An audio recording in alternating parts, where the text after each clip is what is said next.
ధ్యానంలోనికి వెళుతున్నాం. మీ ఆత్మ సంగతులతో సరిచూసుకుంటూ పరిశుద్ధాత్మ ప్రేరణ చేత రాయబడిన ప్రతి మాటను పరిశీలిస్తూ తండ్రి, మా జీవితానికి అవసరమైన ప్రతి మాట లోకరక్షకుడైనటువంటి యేసుక్రీస్తు ప్రభువుల వారు పలికినటువంటి మాటలలోనే మాధుర్యాన్ని, జ్ఞానాన్ని నాయన తెలుసుకుని వాటి ప్రకారంగా జీవించి ప్రవర్తించుటకు సహాయం దయచేయమని నాయన మీ పిల్లలకు వినగలిగే, చెవిని గ్రహించగలిగే మంచి మనసును దయచేయండి. నిలబడిన నేను ఒట్టివాడిని కేవలం తండ్రి మీ ఆత్మ సహాయం ద్వారా కేవలం నడిపింపు చేయమని యేసుక్రీస్తు నామములో ఈ ప్రార్థన అడిగి వేడుకుంటున్నాం మా కన్న తండ్రి, ఆమేన్. దేవుని పిల్లారా, ఈరోజు మరి ప్రతి అంశము కూడా వినని వారు దురదృష్టవంతులని చెప్పచ్చు ఒక్క మాటలో. ఎందుకనంటే ప్రతి అంశంలోనూ కూడా చాలా మరి అర్థవంతమైనటువంటి చాలా లోతైనటువంటి భావాలతో మనం మాట్లాడుకుంటూ ఉంటాం. చరిత్రపూర్వకంగా ఆధారాలతో మనం మాట్లాడుతూ ఉంటాం. రిఫరెన్స్ మనం మాట్లాడుతూ ఉంటాం. కనుక ఇలాంటి మరి ప్రసంగాలను కోల్పోతే నష్టం మరి చాలా జరుగుతుంది. కనుక ఈరోజు మరి సిద్ధంతో మీరు సిద్ధపడి వచ్చినందుకు మీకు వందనాలు తెలియజేసుకుంటూ సిద్ధపడండి. దేవుని వాక్యంలోనికి మనం ప్రవేశిద్దాం. దేవుని మాట ముందుగా మరి వాక్యం చదువుకుని మనం వెళదాం. యోహాను గారు రాసినటువంటి సువార్త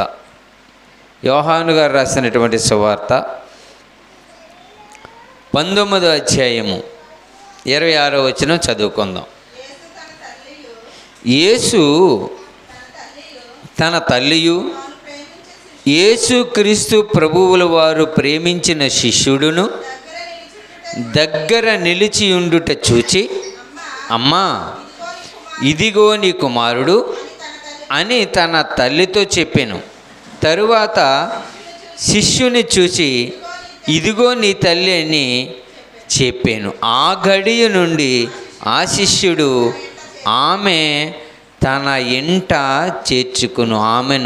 ఇంట చేర్చుకున్నాను. దేవుని పిల్లలారా, అమ్మా, ఇదిగో నీ కుమారుడు అని యేసుక్రీస్తు ప్రభుల వారు మాట్లాడుతున్నారు.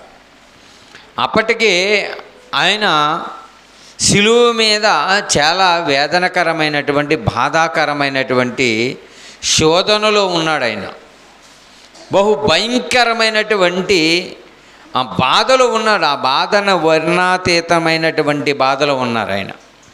శిలువలో పలుకుతున్నటువంటి ఈ మూడో మాటగా మనము యేసుక్రీస్తు ప్రభుల వారు మరి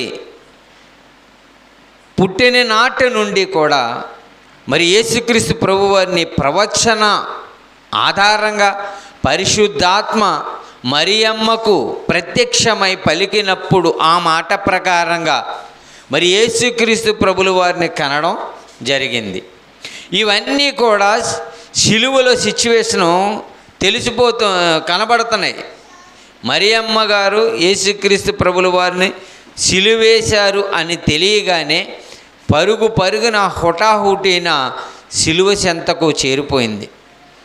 కొడుతూ ఆ మార్గము గుండా గొలుగొతా కొండ మీదకి, ఆ కొండ మీదకి తీసుకుని వెళుతున్నప్పుడు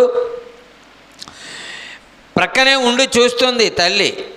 ప్రక్కనే ఉండి ఆ సిలువను మోసుకుంటూ వెళుతున్నప్పుడు పక్కనే ఉండి మరి ఆ విషయాన్నంతటిని చూస్తుంది. కుమారుడు నలిగిపోతున్నాడు, కుమారుడు రక్తపు మడుగులో ఉన్నాడు, కుమారుడు వేదనతో సిలువ మోస్తున్నాడు, కుమారుడు బాధపడుతూ సిలువ మోస్తున్నాడు. ఈ బాధను భరించలేనటువంటి పరిస్థితి తల్లిది. యేసుక్రీస్తు ప్రభువుల వారు సిచ్యువేషన్ చూస్తేనండి, ఏ తల్లి కూడా భరించలేనటువంటి బాధ, భరించలేని బాధ అండి. యేసుక్రీస్తు ప్రభుల వారు సిలువలో ఉన్నారు. సిలువలో ఉండి మాట్లాడుతున్న మాట, అమ్మా, ఇదిగో నీ కుమారుడు అని అన్నాడండి. ఎంత బాధ్యత మీరు ఆలోచించాలండి.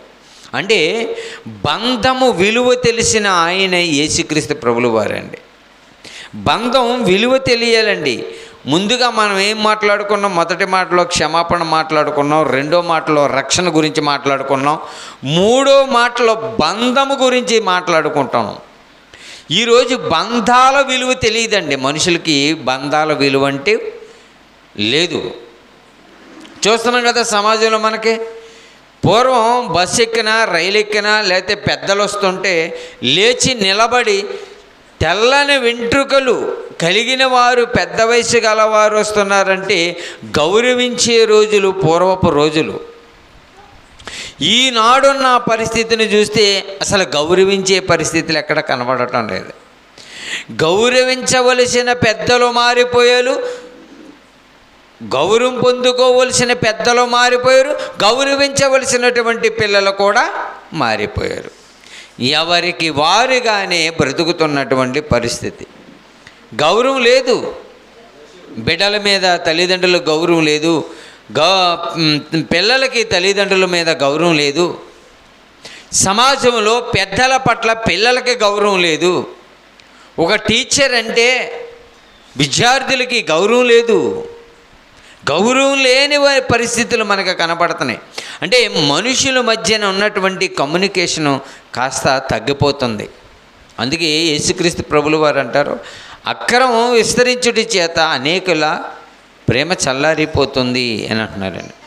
దేవుని పిల్లలారా, బంధముల గురించి మాట్లాడుకుంటున్నాం ఈరోజు. యేసుక్రీస్తు ప్రభువారండి చిన్ననాటి నుండి ఆయన పెంచుతున్న విధానం చూస్తేనండి చాలా అద్భుతంగా పెంచిందండి మరియమ్మ గారు. ఎలా పెంచిందంటే ఒక మంచి ప్రవర్తన, పెద్దలతో మాట్లాడేటప్పుడు, ఇతరులతో సంభాషించేటప్పుడు జ్ఞానంగా ఎంత జ్ఞానాన్ని సంపాదించుకున్నారంటే యేసుక్రీస్తు ప్రభుల వారండి.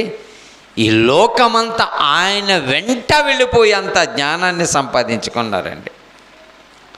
సామాన్యుడిగా వచ్చాడండి ఈ లోకానికి. సామాన్యమైన ప్రజలకి మహోన్నతమైనటువంటి విద్యను నేర్పించాడు తెలుసండి. ఆయన ఈ లోకంలో ఉన్నప్పుడు ఆయన మాట్లాడుతున్న మాటలకు సమాజమంతా కూడా ఏమైపోయింది? ఆశ్చర్యపడ్డదంటండి. ఆశ్చర్యపడిందండి. శాస్త్రులు, పరిసయ్యులు వీళ్ళైతే ఇతను బోధిస్తున్న ఈ బోధ ఏంటో ఇది విచిత్రంగా ఉంది, ఇలాంటి బోధ బోధించేటువంటి మనకి వ్యతిరేకమైనటువంటి ధర్మశాస్త్రానికి, మనకు దేవునికి వ్యతిరేకమైన బోధ చేస్తున్నాడేటన్నట్లుగా ఊహించుకుని యేసుక్రీస్తు ప్రభుల వారిని చంపాలని ఎదురు చూశారంటండి. యేసుక్రీస్తు ప్రభు వారిని చంపాలని చూస్తున్నారంటండి. ఏం తప్పు చేశాడు ఈయన? ఏం తప్పు చేశాడంటే, నేను యూదులకు రాజునని అన్నందుక, ఈ యెరూషలేము దేవాలయాన్ని పడగొట్టి 3 దినాల్లో కడతాను అని అన్నందుక, వాళ్ళ కళ్ళ ముందే అనేకమైనటువంటి కుంటివాడిని దేవాలయంలో శాస్త్రులు, పరిసయ్యులు ఎదుటిగా విశ్రాంతి దినాన స్వస్థత పరచకూడదంటే పరిచినందుక, ఎందుకు యేసుక్రీస్తు ప్రభు వారిని చంపాలనుకున్నారు? యథార్థవాది ఈ లోకానికి విరోధి అంటండి. సత్యం మాట్లాడినందుకు ఈ లోకం సమాధి చేసేస్తుందండి. ఎప్పుడు ఈ లోకం సత్యాన్ని అంగీకరించదో రాసుకోండి అంతే. ఇంకా సత్యాన్ని అంగీకరించని ఈ లోకం, నీది తప్పు అని అంటే ఈ లోకం అంగీకరించదండి. ఈ లోకం అంగీకరించదు. దేవుని పిల్లలారా, యేసుక్రీస్తు ప్రభుల వారు శిష్యుడితో మాట్లాడుతున్నటువంటి మాట అండి. జెబెదయి కుమారులు ఎవరైతే ఉన్నారో, యాకోబు, యోహానులు ఉన్నారు కదండి, జెబెదయి కుమారులు వీరేనండి ఎక్కువగా యేసుక్రీస్తు ప్రభువుల వారితో బాగా క్లోజ్గా ఉన్నది ఎవరనంటే ఈ యాకోబు గారు, యోహాను గారు, పేతురు గారు కూడా ఎక్కువగా మనకి కనబడుతూ ఉంటారండి. ఎక్కడంటే ఆ గెత్సేమనే తోటలో కానీ, తర్వాత మరి ఆ కొండ మీదకి రూపాంతరం ఏలియా గారి దర్శనములో మరి రూపాంతరం చెందినప్పుడు అక్కడ ఏలియా ప్రత్యక్షమైనప్పుడు, ప్రత్యక్షంగా చూసినప్పుడు, వీళ్ళు ప్రత్యక్షంలో రూపాంతరం చెందినప్పుడు, ఆ రూపాంతరపు దేవాలయం ఆ కొండ మీద ఉన్నప్పుడు, ఆ కొండ మీద ఉన్నది కూడా ఇదిగో యాకోబుని, యోహానుని, అలాగే పేతురు గారిని వెంట పెట్టుకుని యేసుక్రీస్తు ప్రభుల వారు తీసుకెళ్లారు. వీళ్ళందరిలోకి బాగా క్లోజ్గా ఎవరున్నారంటే యోహాను గారే అని ఉంటుందండి. ఆయన ప్రేమించినటువంటి శిష్యుడైన యోహాను అని ఉంటుందండి. ఆయన రొమ్మును ఆనుకుని ఉన్న యోహాను గారు అని రాయబడిందండి బైబిల్లో. అంటే యోహాను గారు ఎంత యేసుక్రీస్తు ప్రభుల వారికి ఎంత దగ్గరైపోయారండి, చాలా దగ్గరైపోయారండి. అందుకే యోహాను సువార్త అంతా చూడండి, చాలా చాలా ప్రేమ కలిగినటువంటి వాక్యాలు ఉంటాయండి. అందుకే యోహాను సువార్త కానీ, యోహాను రాసిన మొదటి పత్రిక కానీ, యోహాను రాసిన రెండో పత్రిక కానీ, యోహాను గారు రాసినటువంటి మూడో పత్రిక కానీ, ప్రకటన గ్రంథం అంతా కానీ మనం చూస్తేనండి ఒక విశేషమైనటువంటి సంగతులు మనకు కనపడతాయండి. దేవుని పిల్లలారా, మరి యేసుక్రీస్తు ప్రభుల వారు తల్లిని యోహాను గారికి అప్పగించేస్తున్నారు. ఏమంటే శిష్యులలో బాగా ఎక్కువ కాలం బ్రతికింది ఎవరనంటే యోహాను గారేనండి. సుమారుగా 100 ఏండ్ల వయసు రమారమిగా బ్రతికొండొచ్చని చెబుతున్నారు. 92 నుంచి 100 సంవత్సరాల మధ్యకాలంలో బ్రతికి ఉండొచ్చు అని చెప్పేసి అంచనాగా చెబుతున్నారండి. అంటే ఉన్నవారందరూ, భక్తులందరూ కూడా ముందుగానే చనిపోయారు.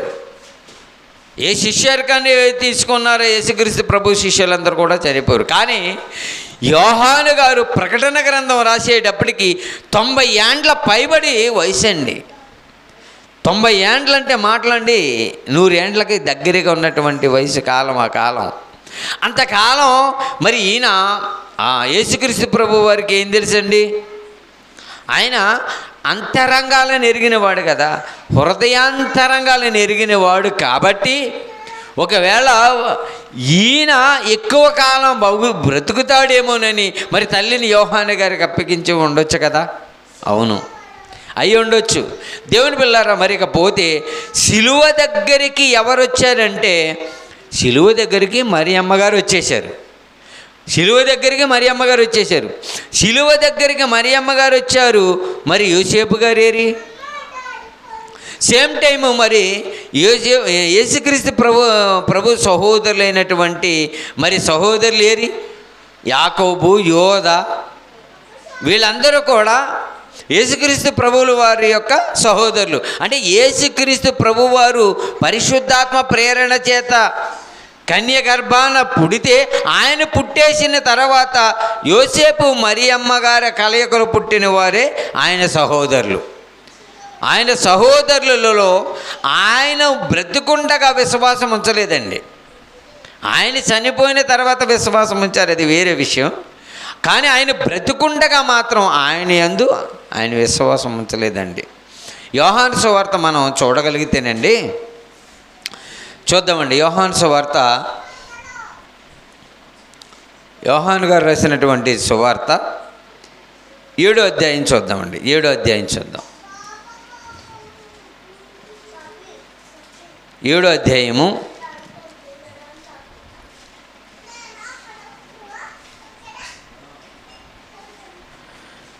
యోహాను సువార్త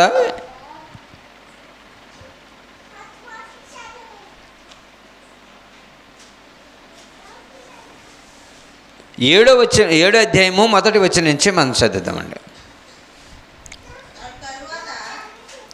అటు తరువాత యూదులు ఆయనను చంప వెదికినందున యేసు యూదయలో సంచరింపనొల్లక గలిలయలో సంచరించుచుండెను. యూదుల పర్ణశాలల పండుగ సమీపించెను గనుక ఆయన సహోదరులు యేసుక్రీస్తు ప్రభుల వారిని చూసి, నీవు చేయుచున్న క్రియలు నీ శిష్యులు చూసినట్లు ఇదిగో ఈ స్థలం విడిచి నువ్వు వెళ్ళిపో, అక్కడికి వెళ్ళిపో, ఇక్కడ ఉండొద్దు. నీ చేయవలసిన క్రియలు ఏవైతే ఉన్నాయో అవి ఇదిగో నీ శిష్యుల దగ్గర చేయి, నీ శిష్యులతో చేసుకో, అంతే తప్ప ఇక్కడ వద్దు, వెళ్ళిపో అని తన ఇంటి వారు మాట్లాడుతున్న మాటలండి. చదవండి.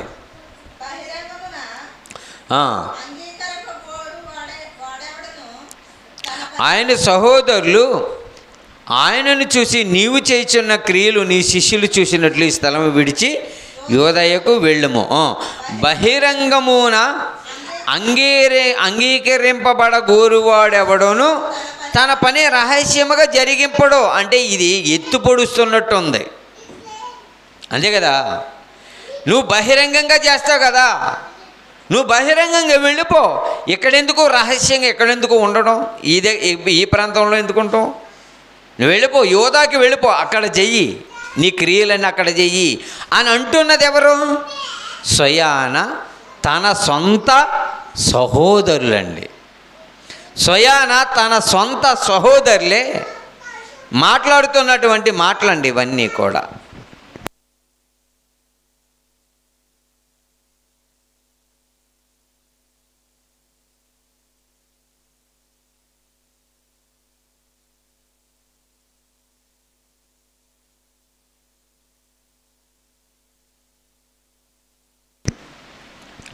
దేవుని పిల్లలారా, బహిరంగంగా ఎవడో, బహిరంగమున అంగీకరింపబడు గురువాడు ఎవడనో తన పనిని రహస్యంగా జరిగింపడు. నీవు ఈ కార్యములు చేయుచున్న ఎడల నీవు నిన్ను నీవే లోకమునకు కనబరుచుకోమని చెప్పిరి. ఇక్కడ మంచి ఒక పాయింట్ గురించి ఇదంతా చదివించానండి. తర్వాత మంచి పాయింట్ అండి, ఈ పాయింట్.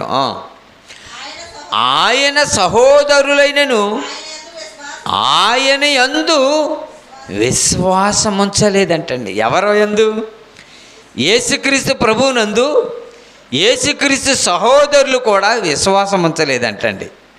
ఎప్పుడు? బ్రతుకున్నప్పుడు ఆయన యందు విశ్వాసం ఉంచలేదు, కానీ ఆయన చనిపోయిన తర్వాత విశ్వాసులయ్యారండి. అది వేరే విషయం, కానీ ఇప్పుడు మన సబ్జెక్టుకి అది కాదు. ఆయన ఏమన్నారంటే, ఆయన యందు విశ్వాసం ఉంచలేదు. నువ్వు శిష్యులతో ఏదో నువ్వు చేసుకునే కార్యక్రమాలు బహిరంగంగా ఎక్కడొద్దు, వెళ్ళిపో అని అన్నారు. ఆయన యందు విశ్వాసం ఉంచలేదంటండి. ఇంటివారే విశ్వాసం ఉంచలేదంటండి. ఎంత భయంకరమైన పరిస్థితి ఆలోచించండి. ఎంత భయంకరమైన పరిస్థితి ఆలోచించండి. ఆయన సిలువేస్తున్నదంటే, ఆ సిలువేస్తున్నప్పుడండి జన సమూహములు తండోపతండాలుగా,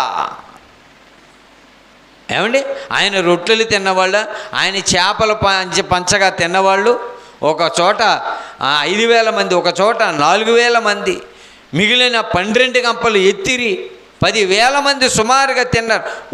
వేల మంది ఆయన్ని సిలువేసినప్పుడు చూడడానికి వచ్చారండి. ఎంతమంది బాగుపడ్డారు ఆయన వల్ల, ఎంతమంది స్వస్థపడ్డారో, ఎంతమంది అద్భుత కార్యాలు, ఎంతమంది మార్పు చెందారు ఆయన మాటల వల్ల. దేవుని పిల్లలారా, ఆలోచిస్తున్నారా? అలాంటి జన సమూహములు ఆయన వెంట వచ్చేసినాయండి. అందరూ చూస్తున్నారండి, సిలువేసినప్పుడు చూస్తున్నారండి ఆయన్ని. ఆయన మాట్లాడుతున్న మాట, అదిగో సిలువలో ఉండి కిందకు చూస్తున్నాడు యేసుక్రీస్తు ప్రభువారు. చూసినప్పుడు తన తల్లి కనిపించిందండి. తన తల్లి కనిపించింది. తన తల్లి కనిపించినప్పుడు మాట్లాడుతున్న మాట ఏంటో తెలుసండి? అమ్మా, ఇదిగో నీ కుమారుడు. యోహాను గారితో ఏమన్నాడు? యోహాను, ఇదిగో నీ తల్లి. బాధ్యతలు అప్పగిస్తున్నాడండి. మరిచిపోలేదు. వాక్యం, ఆయనకు వాక్యం అండి. సిలువలో ఉండగా, బాధలో ఉండగా వాక్యమే గుర్తొచ్చిందండి. సామెతల గ్రంథంలో మనం ఒక మాటను చూద్దామండి. సామెతల గ్రంథము చూడండి, సందర్భాన్ని బట్టి జ్ఞాపకం వచ్చింది కాబట్టి. సామెతల గ్రంథము 23వ అధ్యాయం చూడండి. సామెతల గ్రంథము 23వ అధ్యాయము 22వ వచనం. నిన్ను కనిన నీ తండ్రి ఉపదేశము అంగీకరించము, నీ తల్లి ముదిమి అందు ఆమెను నిర్లక్ష్యము చేయకము అని ఉంది. చూసారా? ముదిమి అందు నీ తల్లిని నిర్లక్ష్యము చేయకము. పెద్ద కుమారుడు కదండి, బంధాలు బాధ్యత నెరిగినవాడు కదండి. ఆయన 12 ఏట నుండే శాస్త్రులు పరిసయ్యుల మధ్యలో ఉండి మాట్లాడుతున్న మాటలండి చెమటలు పట్టినండి ఒక్కొక్కరికి. యేసుక్రీస్తు ప్రభులు వారు మాట్లాడుతుంటే 12 ఏండ్ల వయసులో ఆయన ప్రశ్నలకు జవాబు చెప్పలేకపోయారండి పండితులండి. ఇతడు వడ్లవాని కుమారుడు కాదా? అవును. ఏమంటే యూదులకు ఒక ఆచారం ఉందండి, ఆచారాలు చాలా ఉన్నాయి. అందులో ఒక భాగం ఏంటంటే యూదులు ఎప్పుడు కూడా ఇతరుల మీద ఎవరి మీద కూడా ఆధారపడరండి. వాళ్ళ సొంతంగా ఏదో ఒక పని చేసుకుని బ్రతకాలి. 30 ఏండ్ల వరకు యేసుక్రీస్తు ప్రభువారు ఎక్కడున్నారండి? తల్లి దగ్గరే ఉన్నారండి. తల్లి దగ్గరే ఉన్నారు. తల్లి ఒకవేళ యేసుక్రీస్తు ప్రభువారు ఎప్పుడైనా చిన్న వయసులో పడిపోయినా గబగబ వెళ్ళి లేవదీదా చేస్తుందండి. ఏదైనా దెబ్బ తగిలినా, ఏదైనా గాయమైన పని చేసేటప్పుడు మరి శరీరానికి గాయాలవ్వా? తల్లి కదండి. తల్లి ఎలా పెంచిందంటారు యేసుక్రీస్తు ప్రభువారిని? అసలు యేసుక్రీస్తు ప్రభువుల వారు మరియమ్మ గారు ఇరువురు కలిసి ఉన్నారు కదా, ఎంత బాగా కలిసి ఉండుంటారో ఆలోచించండి. యోసేపు గారు అంటారా, యోసేపు గారికి ఫస్ట్లోనే స్టార్టింగ్లోనే ఆయనకి అనుమానం వచ్చింది. కన్యగర్భ ఎలా కంటది, ఇదేంటి, నాకు ఇది లేనిపోయిన అవమానం, నిందలు ఏంటి బాబు అని చెప్పేసి ఆయనకి ముందే అనుమానం వచ్చి అనుమానంతో ఆయన్ని మరియమ్మ గారిని విడిచిపెట్టాలని ఆ ఆలోచన వచ్చింది. కానీ దూత వచ్చి చెప్పింది కదా, నీ భార్య గర్భం ధరించింది పరిశుద్ధాత్మ ద్వారాగానే చెప్పింది. చెప్పినప్పటికీ కూడా యోసేపు గారు అంత ముందడుగులోకి రాలేదండి. యోసేపు గారు రాలేదండి. మీరు బాగా ఆలోచించండి. యెరూషలేము దేవాలయానికి వెళుతున్నప్పుడు అండి, అక్కడ 12 ఏండ్ల వయసులో దేవాలయంలో తప్పిపోడని వీళ్ళు 3 దినాల ప్రయాణమై మళ్ళీ తిరిగి వచ్చినప్పుడు మరియమ్మ గారు మాత్రమే మాట్లాడుతుంది యేసుక్రీస్తు ప్రభుల వారితో. యోసేపు గారు ఏం మాట్లాడరు. నా కుమారుడు ఎక్కడికి వెళ్ళామని అడగాలి కదా, ఆయన అడగడం. ఆయనకు ఒక ఫీలింగ్ ఉండిపోయింది. నీతిమంతుడే కానీ ఆయనకు లోపల ఫీలింగ్ ఉండిపోయింది. కానీ మరియమ్మ గారు అడుగుతుంది, మమ్మల్ని ఎలా దుఃఖపరిచితివి అని అడిగింది. తల్లి అడిగింది. తల్లి నవమాసాలు మోసింది కదా. ఏమండి మీకు బాగా ఆలోచించండి. తల్లి నవమాసాలే కాదు, నవమాసాలే కాదు, యేసుక్రీస్తు ప్రభువుకు కోసం అవమానాలు కూడా మోసిందండి. నవమాసాలే కాదు, అవమానాలు కూడా మోసిందండి, నిందలండి. తెలుసండి, ఇదిగో సుమయోను ప్రవక్త మాట్లాడుతున్నాడు, నీ గర్భంలో ఒక ఖడ్గం దూసుకొని పోతుందని అన్నమాట. ఆ ఖడ్గం ఏమనుకుంటున్నారు? ఇదిగో గొల్గొతా కొండ మీద యేసుక్రీస్తు ప్రభువారు శిలువల మీద బాధపడుతున్నారు. అదేనండి ఖడ్గం భరించలేకపోతుంది. యేసుక్రీస్తు ప్రభువారు సిలువేసే టయానికి వయసు ఎంత అంటున్నారు? ఆయన బోధ ప్రారంభించేటప్పటికి 30 ఏండ్ల వయసు, సుమారు 3.5 సంవత్సరాల బోధ. పోనీ 34 సంవత్సరాలు అనుకోండి సుమారుగా. 34 సంవత్సరాలు యేసుక్రీస్తు ప్రభువుల వారిదంటే మరియమ్మ గారికి వయసు మ్యారేజ్ అయ్యేటప్పటికి యేసుక్రీస్తు ప్రభువులు కనేటప్పటికి వయసు ఎంత ఉంటుంది? సుమారుగా 18 సంవత్సరాలు దాటాలి కదండి. 18 సంవత్సరాలు దాటాలి. 20 సంవత్సరాలు దాటిన వాళ్ళే అని ఉంది బైబిల్లో. కొన్ని యుద్ధాలకు వెళ్ళేటప్పుడు కానీ కొన్ని పరిస్థితులను బట్టి చూస్తే వయసులు కూడా మరి రాయబడి ఉన్నాయి. కనుక దేవుని పిల్లరా, పోనీ 18 సంవత్సరాల మరియమ్మ గారు, పోనీ ఒక 20 అనుకోండి, ఒక 20 సంవత్సరాల వయసులో పెళ్లి చేసుకుందంటే 34 సంవత్సరాలు యేసుక్రీస్తు ప్రభుల వారికి ఉన్నాయంటే ఇప్పుడు మరియమ్మ గారి వయసు ఎంత? సుమారుగా 54 సంవత్సరాలు వచ్చింది. 54 సంవత్సరాల వయసు అంటే మరి ఆ ముదిమి వయసే కదండి, ముసలి వయసే కదండి.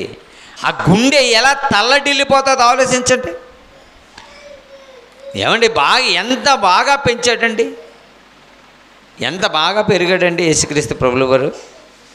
అలాంటి కుమారుడు తన కళ్ళ ముందే తల్లి కళ్ళ ముందే, కంటి ముందే ఎంతో సుందరుడైనటువంటి ఒక క్యారెక్టర్ కలిగినటువంటి, లోకానికి రక్షించడానికి వచ్చినటువంటి రక్షకుడైనటువంటి, పరిశుద్ధుడైనటువంటి అలాంటి కుమారుడు, మచ్చటాకు లేకోకుండా బ్రతికినటువంటి కుమారుడు సిలువలో తల్లి కళ్ళ ముందే అలాగా మరణిస్తూ ఉంటే తల్లి హృదయం ఎలా ఉంటుందో ఆలోచించండి.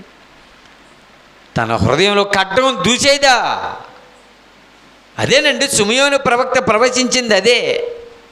ఖడ్గం దూసేసిందంటే అదేనండి. మనం చాలామంది చాలా సందర్భాల్లో మాట్లాడుతూ ఉంటాం, నా గుండెలు తరుక్కుపోతున్నాయి అని అంటాం, తెలుసండి, అంటావా? ఆయన ఇంటివారైన ఆయన యందు విశ్వాసం ఉంచలేదండి. పట్టుకున్నదప్పుడు సహోదరులు ఎవరు కూడా రాలేదండి. యోసేపు గారిని పాత నిబంధనలో కూడానండి ఆయన ఇంటివారు ఆయన ఏమి లక్ష్యం చేయలేదండి. యోసేపుని కూడా గుంటలో పడేసి అమ్మేశారు. దేవుని పిల్లలారా ఆలోచించండి. కానీ మరణ ఛాయలో, ఇక మరణానికి దగ్గరగా అలాంటి పరిస్థితులలో కూడా తల్లి గురించి ఆలోచిస్తున్నాడంటే ఆలోచించండి. బంధం మరిచిపోయాడా? మరిచిపోలేదండి.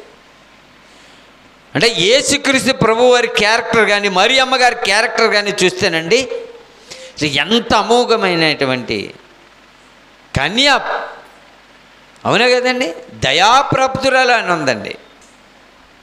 పవిత్రురాలండి మరియమ్మ గారు, అంటే పవిత్రురాలు. అలాంటి మరియమ్మ గారిని ఈరోజు ఆర్సీఎంలో ఏం చేస్తున్నారంటే, మరి యేసుప్రభుని కన్న తల్లి కదా, యేసుప్రభు లోకరక్షకుడు ఎంత గొప్పవాడైతే తన తల్లి కూడా గొప్పదే కదా అని చెప్పేసి ఈ రోజున మరి మరియమ్మ గారిని కూడా ఆరాధిస్తున్నారు. అలాగ ఆరాధించకూడదండి. యేసుప్రభు వారు ఆరాధనకు యోగ్యుడు. మరియమ్మ గారు కూడా ఎవరిని ఆరాధించింది? యేసుప్రభునే ఆరాధించింది. ఏ మరియమ్మ గారికైనా, నీకైనా, నాకైనా, ఎవరికైనా లోకరక్షకుడు ఎవరో? యేసుప్రభు వారే. పరలోకం తీసుకెళ్ళేది ఎవరో? మరియమ్మ గారు కాదు. మరియమ్మ గారు రికమెండేషన్ అసలు పని చేయదు, అంతేనా? వీళ్ళు అనుకుంటున్నారేమో, ఒకవేళ మరియమ్మ గారిని పూజిస్తే, మరియమ్మ గారిని అడిగితే, మరియమ్మ గారు ఒకవేళ బాబా ఇదిగో వీళ్ళందరూ వచ్చేస్తున్నారు, రిక్వెస్ట్ చేస్తున్నారు, మరి నేను పరలోకం నడిపించి అని అడుగుతారండి. అలాగే అడుగుతారు మనోళ్ళు అయితే కదండి. మనోళ్ళు రికమెండేషన్లు బాగా అడుగుతారు. రికమెండేషన్లు అడగడానికి ఇక్కడ పని అవ్వదండి. యేసుప్రభు వారు ఏమన్నారు అక్కడ సందర్భం మనం చూడగలిగితే, ఎవరు నా తల్లి, ఎవరు నా సహోదరులు అని ప్రశ్నించాడు. నా తల్లి ఎవరన్న పదం, ఎవరు నా తల్లి అని ప్రశ్నించాడంటే ఆయన ఆధ్యాత్మికంగా చూస్తున్నాడు. మరియమ్మ గారైనా ఎవరైనా దేవుని బిడ్డలు అంతవరకే. ఆరాధనకు యోగ్యులు కాదు వాళ్ళు. ఆరాధనకు యోగ్యుడు యేసుక్రీస్తు ప్రభు వారండి. దేవుడు కానీ, యేసుక్రీస్తు ప్రభుల వారు కానీ, తండ్రి కానీ, పరిశుద్ధాత్మ కానీ వీళ్ళేనండి ఆరాధనకు యోగ్యులండి. ఇంకా ఆరాధనకు ఎవరు యోగ్యులు కాదు. దేవుని పిల్లలారా, బంధం చూడండి. ఆ బంధం యేసుక్రీస్తు ప్రభు వారు బంధం చిన్ననాటి నుండి మరి తల్లి దగ్గర చక్కగా పెరిగాడు. తల్లికి మరి కార్పెంటర్ వర్క్ కదండి, వడ్లవాని కుమారుడు కదా. ఏమిటి ఇది మనం ఏమంటామండి కార్పెంటర్ని తెలుగులో? వడ్రంగి పని చేసేవారు. చెక్కల పని చేసేవాడండి. పని చేస్తూ తల్లికి సేదోడు వాదోడుకుంటూ అంత జ్ఞానాన్ని ఎలా సంపాదించాడండి అసలు. అందుకనే శాస్త్రులు వీళ్ళు అంటారు, ధర్మశాస్త్ర పరిశీలన అందరూ, ఇతడు వడ్లవాని కుమారుడు కాడా అని ఉంటుందండి. ఇంకో విషయం చెప్పనండి, అదే యోహాన్ గారు రాసినటువంటి సువార్తలో 7వ అధ్యాయంలో ఒక మంచి మాట ఉండదు, చూపిస్తాను చూడండి మీకు. 7వ అధ్యాయానికి రండి. 7వ అధ్యాయము 14వ వచనం చదవండి. సగము పండుగ అయినప్పుడు యేసు దేవాలయంలోకి వెళ్ళి బోధించుచుండెను. యూదులు అందుకు ఆశ్చర్యపడి చదువుకొనని ఇతనికి ఈ పాండిత్యం ఎట్లొచ్చినని చెప్పుకున్రి అని చూసారా. ఏముందండి, యూదులు అందుకు ఆశ్చర్యపడ్డారంటండి. అసలు చదువుకోలేదు ఇతను, ఎక్కడ కూడా ఎక్కడ చదువుకోలేదు కదా, చదువు లేదు, ఇతనికి ఇంత పాండిత్యం ఎక్కడి నుంచి వచ్చిందని ఆలోచించారంట. దేవుని పిల్లలు ఆలోచిస్తున్నారా? ఏ ధర్మశాస్త్ర ఉపదేశకుల దగ్గరికి వెళ్ళి నేర్చుకోలే. ఎందుకంటే ధర్మశాస్త్రం అంతా ఈయన గురించి రాయబడి ఉంది. ఈయన తండ్రి దగ్గర ఏమి నేర్చుకోవాలో నేర్చుకుని వచ్చాడు. మరి మరియమ్మ గారు ఏం చెప్పలేదంటే, మరియమ్మ గారు కూడా ధర్మశాస్త్రాన్ని బోధించి చిన్ననాటి నుంచి చక్కగా చెప్పారు. చెప్పాలి. యూదుల అది బిడ్డలకు ధర్మశాస్త్రాన్ని బాగా నేర్పిస్తారండి యూదులు. అలాంటి యూదులే యేసుక్రీస్తు ప్రభువారు బోధకు ఆశ్చర్యపడ్డారంట. చదువుకోనని ఇతనికి ఇంత పాండిత్యం ఎక్కడి నుంచి వచ్చిందని అన్నారు. అదే యోహాను సువార్త 12వ అధ్యాయంలో చూడండి, ఒక మాటను చూపిస్తాను మీకు.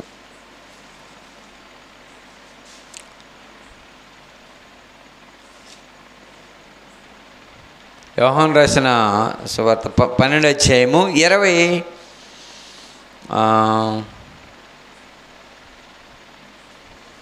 19వ వచనం. 12వ అధ్యాయం 19వ వచనం. మంచి మాట చూపిస్తున్నా. పరిచయులు ఒకరితో ఒకరు మన ప్రయత్నములెట్లు నిష్ప్రయోజనమైపోవును. చూడుడి, ఇది లోకము ఆయన వెంట పోలేదని అన్నారంటే. లోకమంతా ఏమైపోతుందంటండి, ఆయన వెంట వెళ్ళిపోతుందంట. ఇప్పుడు వీళ్ళ వెనకాల ఎవరు రావడం లేదు, ఆయన వెంట వెళ్ళిపోతుంది. ఆయన అలా వెళుతూ సుంకపు గుత్తదారుడైనటువంటి జక్కీని పిలిచాడు, మత్తీని పిలిచాడా, పాపులను పిలిచాడు. వీళ్ళు అన్యాయస్తులు, వీళ్ళు అధిక ట్యాక్స్ కట్టించుకుంటున్నారు, అధిక డబ్బును సంపాదిస్తున్నారు ప్రజల మీద. వీళ్ళందరూ సంపాదించేవాళ్ళు వీళ్ళు. అలాంటి వాళ్ళు మారిపోయారండి. చూడండి, జక్కయ్య ఏమన్నాడండి, నేను ఎవరి దగ్గర అయినా అన్యాయంగా తీసుకుంటే వాళ్ళకి 4 అంతలు చెల్లిస్తానంటున్నాడండి. 100 తీసుకుంటే 400 ఇస్తానంటున్నాడు. ఈ దోపిడి సొమ్ము, ఈ అన్యాయం సొమ్ము నాకు వద్దు అని శుభ్రంగా విడిచిపెట్టేసి ఇంటికాడ ఎక్కడికక్కడ చక్క పెట్టేసి యేసుక్రీస్తుని వెంబడించడం మొదలుపెట్టాడండి. వీళ్ళందరూ ఇలాంటి వాళ్ళందరినీ వీళ్ళు ఏం చేస్తున్నారు, యూదులు వాళ్ళు సుంకర్లు, వాళ్ళు పాపులు, వాళ్ళు మన ఛాయ్కి మన చెంటకి రాకూడదు అంటున్నారు. యేసు ప్రభు వారు వచ్చి ఏం చేశారు, వాళ్ళందరినీ మంచి మార్గంలోకి నడిపిస్తున్నాడు. దేవుని పిల్లలు ఆలోచిస్తున్నారా? లోకమంతా ఆయన వెంట వెళ్ళిపోతుంది, మరి వెళ్ళదా? ఆయన బోధ కొండ మీద ప్రసంగం ఎంత బాగుంటుందో తెలుసండి. హృదయ శుద్ధి గలవారు ధన్యులు అంటండి. నీతి కొరకు ఆకలి దప్పిలు గారు వారు ధన్యులు, సమాధానపరిచేవారు ధన్యులు. అవన్నీ కొండ మీద ప్రసంగం. అసలు మాటలు ఎలా ఉంటే తెలియదు. అసలు ఈ ప్రపంచంలో ఎవరు మాట్లాడారండి అలాంటి మాటలు? ఎవరు మాట్లాడారు ఎలాంటి మాటలు? లోకమంతా ఏమైపోతుందంటండి, ఆయన వెంట వెళ్ళిపోతుందంటండి. ఆయన వెంటే ఉంటుంది ఎప్పుడు లోకము, ఆయన వెంటే ఉంటుంది. ఎందుకు? సత్యం ఆయనే గనక, సత్యం ఆయనే గనక. దేవుని బిడ్డలారా ఆలోచించండి. యేసుక్రీస్తు ప్రభువారు అంటున్నారు, అమ్మా ఇదిగో నీ కుమారుడు అని అప్పగించేసాడండి. ఎంత మంచి మాటలండి. బంధం విలువ తెలియాలి, అంతేనండి. బంధం విలువ తెలియాలి. భార్య వచ్చిందని అతుక్కుపోతే ఎలాగా? అంతే కదండి. భార్య వచ్చిందని భార్యకు అతుక్కుపోయావు అనుకో నువ్వు, మరి తల్లి ఏమైపోద్ది చూసారా? అంత బాధ్యత చూడండి. మనం మామూలుగా బాగుంటేనే తల్లిదండ్రులను పట్టించుకోం మనం. ఈ కాలం ఎలాగుందంటే మనకు అడ్డుగా ఉంటుంది కాబట్టి మనం ఎక్కడ జాయిన్ చేసేద్దాం, ఆ ఓల్డ్ వృద్ధులాశ్రమం ఉంది కదా, అందులో పడేస్తే వదిలిపోద్ది అని అంటున్నారు. అంతేనండి. ఏం తింటుందండి ఆ వయసులో తల్లి? ఎప్పటి అన్నం తింటుంది? అసలు ఆ చనిపోయే ఆవిడ మీద మనకి పగలో ప్రతీకారాలు అంత అవసరమా? అలాగ ఉంటుంది లోకం, అలాగ ఉంటుంది. కన్న తల్లిదండ్రులు ఏమైపోతే నాకు బాగానే దొరికాడు అనుకుంటుంది ఈ లోకం, అంతే. మరి చూడాలి కదా, చూసుకోవాలి కదండి. ఇంకో విషయం తెలుసండి, మరియమ్మ గారికి జరిగిన అవమానాన్ని బట్టి ఒకవేళ ఆలోచిస్తే గనక ఆవిడ వెంటనే వాళ్ళ అమ్మగారి ఇంటికి వెళ్ళిపోవాలి, అంతే కదా. జరిగినటువంటి అవమానాన్ని బట్టి చూస్తే వెంటనే వాళ్ళ అమ్మగారి ఇంటికి వెళ్ళిపోవాలి. కానీ మరియమ్మ గారు వెళ్ళిందలుగా వెళ్ళలేదు. ఎందుకు వెళ్ళలేదో తెలుసండి? యూదులకు ఒక ఆచారం ఉంది. ఏంటంటే ఎప్పుడైతే వివాహం చేసుకుని అత్తవారింటికి వస్తారో అత్తవారింటికాడే ఉండాలే తప్ప మరలా అమ్మగారింటికి వెళ్ళడానికి లేదు. అందుకని ఒక వచనాన్ని మీకు చూపిస్తాను. 45వ కీర్తన, కీర్తనల గ్రంథము 45వ కీర్తన. ఒక మాటను చూద్దామండి. 45వ కీర్తన 10వ వచనం. కుమారి ఆలకించుము, ఆలోచించి చెవియొగ్గుము, నీ స్వజనమును నీ తండ్రి ఇంటిని మరుము. నీ స్వజనమును నీ తండ్రి ఇంటిని మరుము. ఇప్పుడు అంటే మరి ఇప్పుడు ఏం చేయాలి?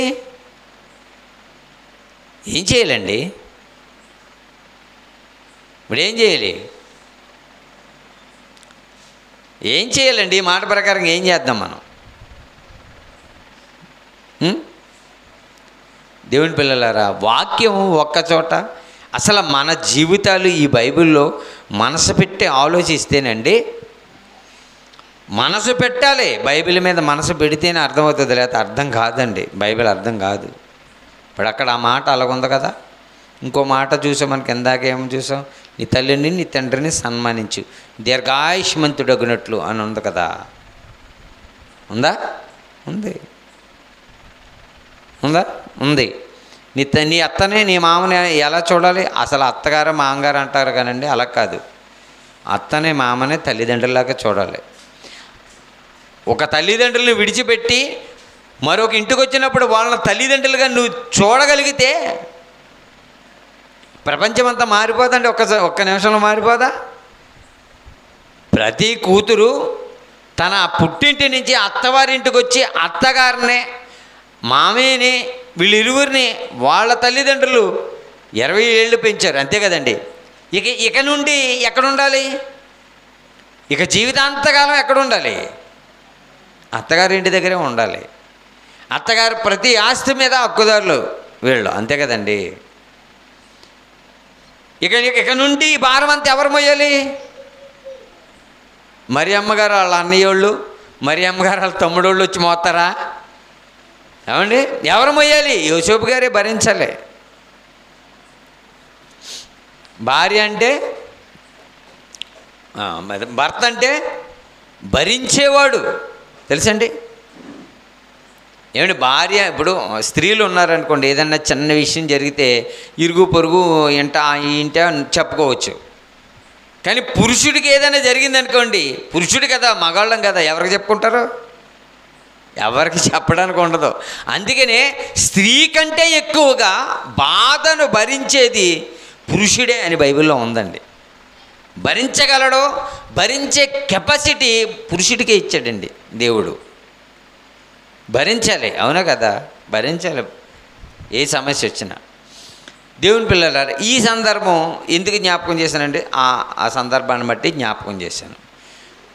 యేసుక్రీస్తు ప్రభువుల వారు తల్లి మాట్లాడుతుంది, యేసుక్రీస్తు ప్రభువుల వారు మాట్లాడుతున్నారు, అమ్మా ఇదిగో నీ కుమారుడు అన్నాను. అంటే ఏంటి అంటే బంధాన్ని, నా తల్లిని ఇంకా నువ్వు యోహాను జాగ్రత్తగా చూసుకో, నా సహోదరులు పట్టించుకోవటం లేదు, రాలేదు. మరి అప్పటికి యోసేపు గారు రాలేదు. మరి యోసేపు గారు ఉన్నారో చనిపోయారో తెలీదు. మేబీగా ఇప్పుడు ఈ మరియమ్మ గారికి 54 సంవత్సరాలు వచ్చినాయి అంటే మరి యోసేపు గారు ఇంకా పెద్ద వయసు ఉంటుంది కదా, ఒకవేళ అప్పటికి మరణించి ఉండొచ్చేమో,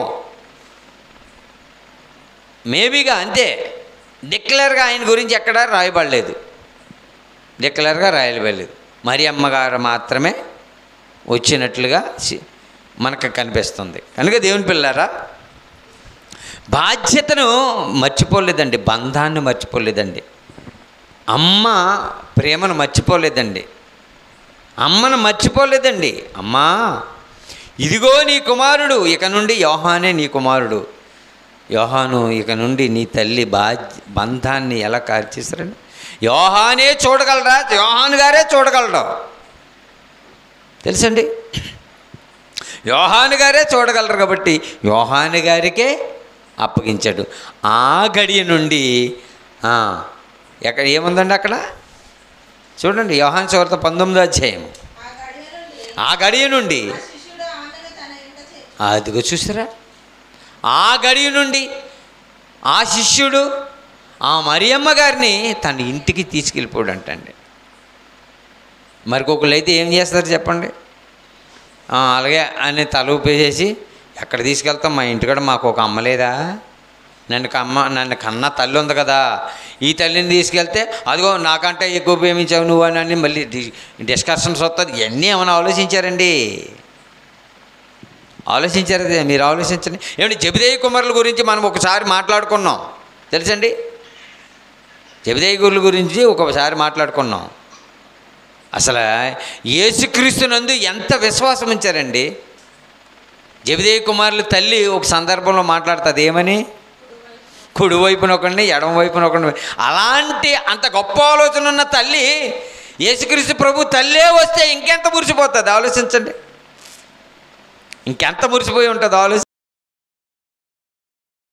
పిల్లరా, ఇవన్నీ ఏంటంటే బంధానికి సంబంధించిన ఇవన్నీ కూడా. యేసుక్రీస్తు ప్రభు వారు తల్లిని తీసుకెళ్తే యోహాను గారి తల్లి ఎంత ఆనందించి ఉంటుందో ఆలోచించండి. ఆహా, యేసుక్రీస్తు ప్రభు తల్లే మరియమ్మ గారు మన ఇంటికి వచ్చేసారని ఎంత సంతోషించి ఉంటారు. ఆనాటి నుండి యేసుక్రీస్తు ప్రభు వారికి శిష్యురాలుగా అయిపోయింది మరియమ్మ గారు, తల్లిగా కాదు. గొప్పదండి, గొప్ప జీవితం అండి. కనుక దేవుని పిల్లరా, బంధాన్ని గుర్తు చేస్తున్నాడు యేసుక్రీస్తు ప్రభు వారు. బంధం అనేది చాలా ఇంపార్టెంట్ విషయం అండి, ఏమండి, చాలా ఇంపార్టెంట్ విషయం. మనం మర్చిపోతూ ఉంటాం, బంధాన్ని మర్చిపోతూ ఉంటాం. 9 మాసాలు మోసిన తల్లి అవమానాలను కూడా మోసిందండి. సౌలు దావీదుని చంపాలనుకుంటున్నాడు, అవునా కదా, చంపాలనుకున్నాడు. దేవుని పిల్లరా, అలాగే యేసుక్రీస్తు ప్రభు వారిని చంపుతుంటే తన ఇంటి వారు రాలే. యోసేపు విషయంలో అలాగే జరిగింది. 30 సంవత్సరాలు వచ్చినాయి అంటే ఖచ్చితంగా యూదులు బోధించాలి, ధర్మశాస్త్రాన్ని బోధించే కరెక్ట్ సమయం అది. కనుక దేవుని పిల్లలు ఆలోచించండి, ఆయన ఇంటి వారైనను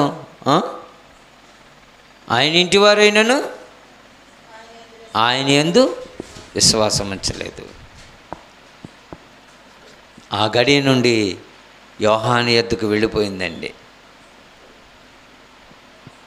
మరియమ్మ గారు వెళ్ళిపోయారండి. కనుక నీ తల్లిని విడవద్దు అని బైబిల్ చెప్తుంది. యేసుక్రీస్తు ప్రభువారు నిజంగా అక్కడ పట్టించుకోకపోతే అదే వాక్యాన్ని రిఫరెన్స్ని కోట్ చేసేద్దరు, చాలామంది పట్టేసుకుందరు. ఇన్ని చెప్పాడు కదా, మరియమ్మ గారు అక్కడ ఉన్నారు కదా, పట్టించుకున్నాడా అని అడుగుదురు. అంత అవకాశం యేసుక్రీస్తు ప్రభువారు ఎవరికి ఇవ్వరండి. ఆయన బంధం చాలా గొప్పదండి. ఆయనతో ఉన్నవారిని విడిచిపెట్టలేదు, ఆయన రక్త సంబంధుల్ని దూషించలేదు. ఇంటికి పెద్దవాడండి, తమ్ముడు లేదన్న మాట్లాడలేదు, చిత్తకుడేచ్చే తెలుసండి. కానీ ఎక్కడ వాళ్ళని కొట్టలే, మాటలను ఏమీ చేయలే, ఆయన పని ఆయన చేసుకుంటూ వెళ్ళిపోడు. ఆయన చనిపోయిన తర్వాత ఆయన సహోదరులు యాకోబు మారిపోయారు, యోధా మారిపోయారు. అబ్బో, ఆయన సహోదరుల గురించి ఇంకా బైబిల్లో రాయబడిన పేర్లు ఉన్నాయండి ఇంకాను. సోదరీమణులు కూడా ఉన్నారంటండి. యేసుక్రీస్తు ప్రభువారు ఒక్కలే కాదండి, సోదరీమణులు కూడా, ఆయన సోదరీమణులు కూడా మనతో ఉన్నారు కదా. చూసారండి, వారందరూ మారిపోయారండి, యేసుక్రీస్తునందు విశ్వాసం ఉంచారండి. కనుక బంధం విలువ తెలుసుకోండి, బంధాల విలువ తెలుసుకుని బాధ్యతగా బ్రతకాలని నా మాటలు తెలియజేస్తూ ఈ మాటలు ముగిస్తున్నాను. తలలో నుంచని ప్రార్థన చేసుకుందాం. అభిలాష్, ప్రేమగల తండ్రి, కృపగలిగిన దేవ, మహోన్నతుడా, మీ పిల్లలకి మీ మాటలు వినిపించాను దేవా. నాయన, వారి హృదయంలో భద్రం చేయండి, పదిలపరచండి తండ్రి. యేసుక్రీస్తు ప్రభుల వారు సిలువలో ఉండి నాయన తల్లి విషయంలో కూడా ఆలోచించి యోహానును పిలిచి మీ అమ్మ ఇదిగో అని తన తల్లిని తనకు తల్లిగా అప్పగించాడండి. అలాంటి ప్రేమ కలిగిన యేసుక్రీస్తు ప్రభు మనసును అర్థం చేసుకుని మేము కూడా నైనా బంధాల విలువలు తెగిపోకుండా బంధాల విలువలు కలిగి ఉండడానికి సహాయం తెచ్చేయండి ప్రభువా. ఈ పరిచర్యలోనైనా ఎదరికి ముందుకు వెళ్ళడానికి సహాయం తెచ్చేయండి. వచ్చిన బిడ్డలు తండ్రి వాళ్ళని బలపరచండి, స్థిరపరచండి. మీ వాక్కుల ద్వారాగా వారు హృదయాలు తెరవబడుటకు సహాయం తెచ్చమని, ప్రతి విషయంలో మీరు మాకు తోడుగా ఉండి నడిపించమని యేసుక్రీస్తు నామములో ప్రార్థన వేడుకుంటున్నాము మా కన్న తండ్రి, ఆమేన్. మన తండ్రి అయిన దేవుని ప్రేమయు, కుమారుడైన యేసుక్రీస్తు వారి కృపయు, పరిశుద్ధాత్మ దేవుని అన్యోన్య సహవాసము మనకును సకల పరిశుద్ధులకును సదా తోడుగా ఉండి నడిపించునుగాక, ఆమేన్. ప్రభునామంలో అందరికీ వందనాలు, సెలవు.